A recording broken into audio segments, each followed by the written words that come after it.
Hello and welcome to my channel. Today is Wisdom Wednesdays, where I bring you literature for spiritual enlightenment purposes and to assist with the ascension process, to bring healing to both the divine feminine and the divine masculine. And I will be reading the book Mary Magdalene Revealed, uh, continuing from where we left off. This is a book by Megan Watterson. It is the first apostle, her feminist gospel, and the Christianity that we haven't tried.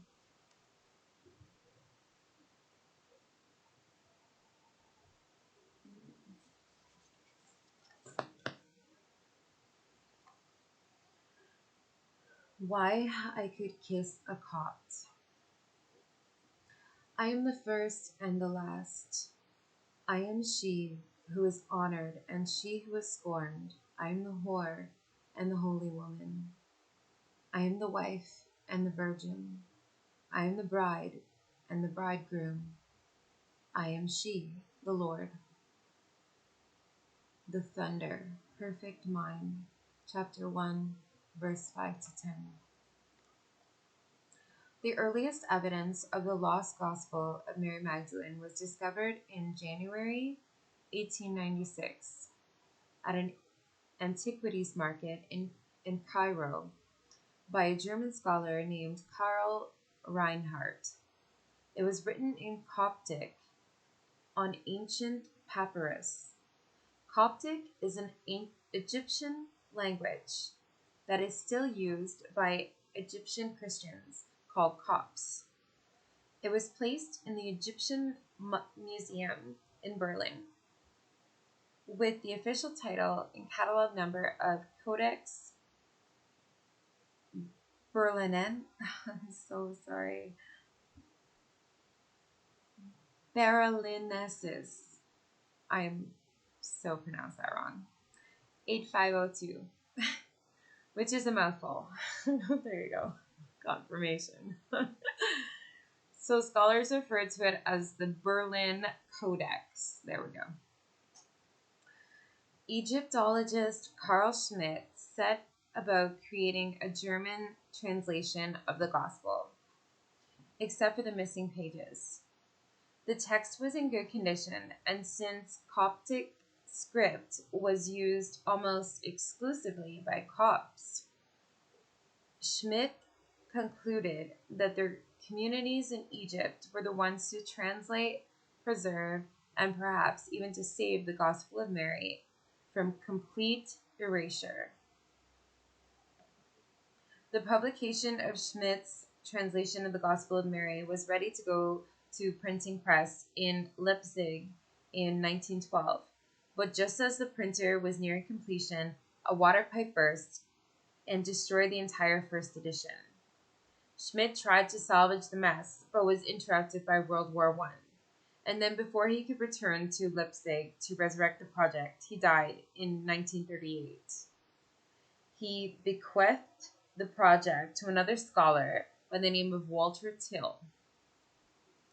In the meantime, in 1917, a small 3rd century Greek fragment of the Gospel of Mary was found. It's known as Papyrus Rylands 463 and was discovered in Egypt at Oxyrhynchus. No idea. Sorry. That's a hard one to do.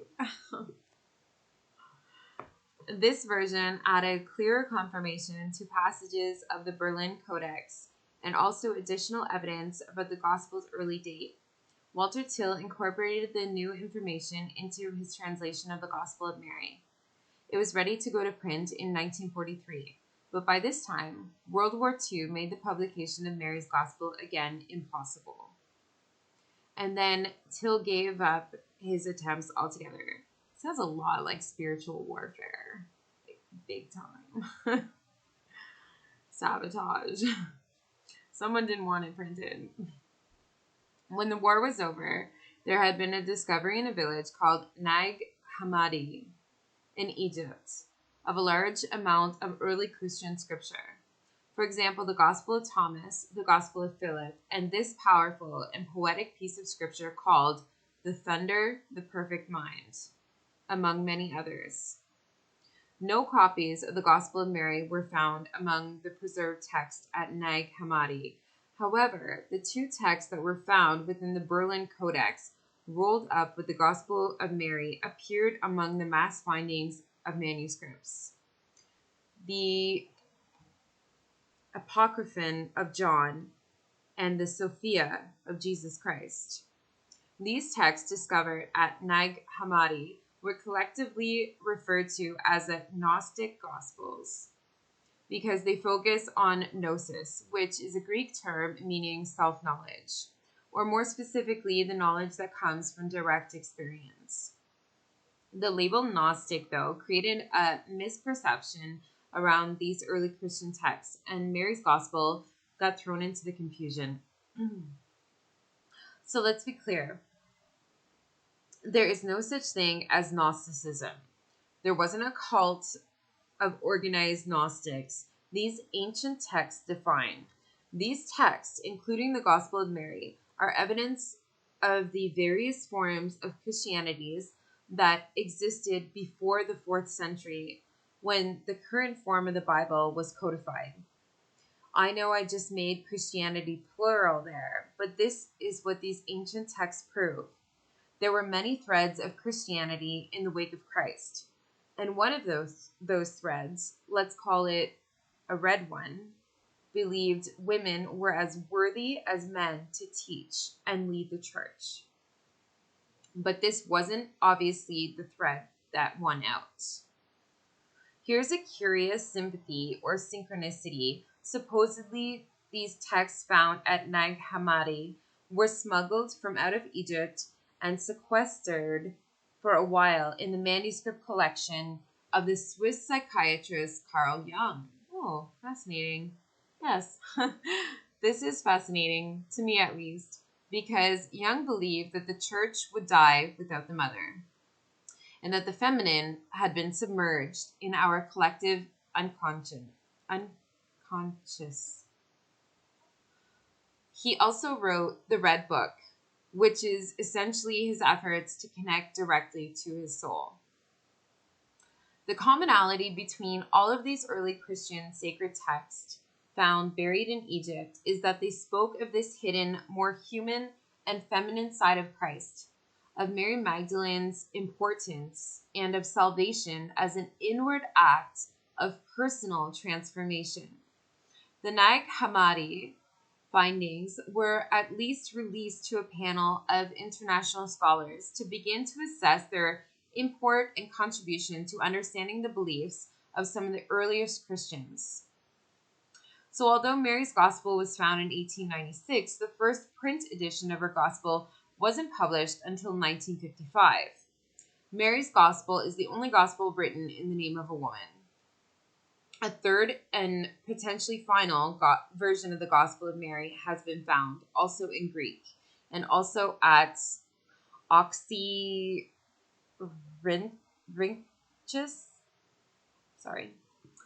in northern Egypt.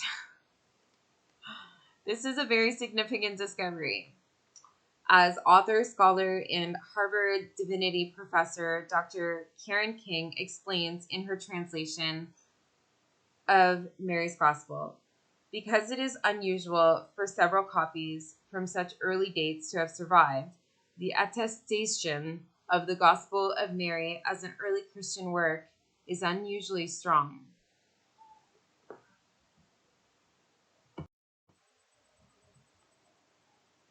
Sorry for the interruption.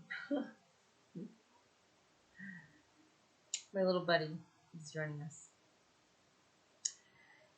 Episcopal priest and author Cynthia Bourget claims that if Dr. Karen King is correct, this would place the Gospel of Mary Magdalene within the earliest strata of Christian writings, roughly contemporary with the Gospel of John.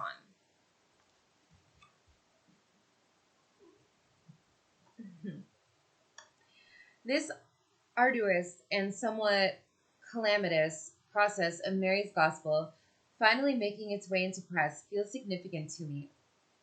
It reflects the most magnetic reluctance of shifting our perspective about her, like the author of what it would take for a river, sorry, like the effort of what it would take for a river to change direction.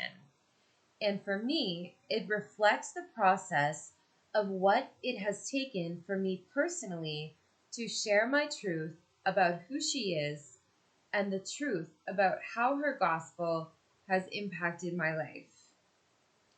As we make our way through each passage Mary's gospel contains, I've also included passages at the start of certain chapters from these three texts: the Gospel of Thomas,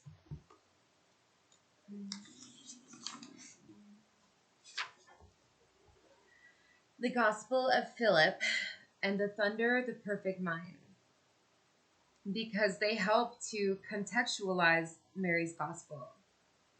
Her gospel wasn't this one off unicorn among horses type of scripture. Reading it alongside these other gospels and early Christian scripture allows us to see that it was a part of a community of belief. I've been trained as a theologian, which just means a person who engages in the study of God. Oh, I guess I might be a theologian too then. Or in my case, a person who engages in the study of all that has been left out of our ideas of God. I will draw from my direct experience and illuminate each passage as far as I'm able to, and also move us through the legend of Mary Magdalene herself and her misunderstood status as the penitent prostitute to reveal a much more historically and theologically accurate version of who she was and remains. Sorry, honey. The seven powers mentioned in Mary's gospel: darkness, craving, ignorance, craving for death, enslavement to the physical body, the false peace of the flesh, and the compulsion of rage, are the precursors to Christianity's seven deadly sins: pride, greed, envy, gluttony, lust, sloth, and anger. And I believe they are the seven demons that Luke chapter 8, verse 2 of the Bible claims were expelled from Mary.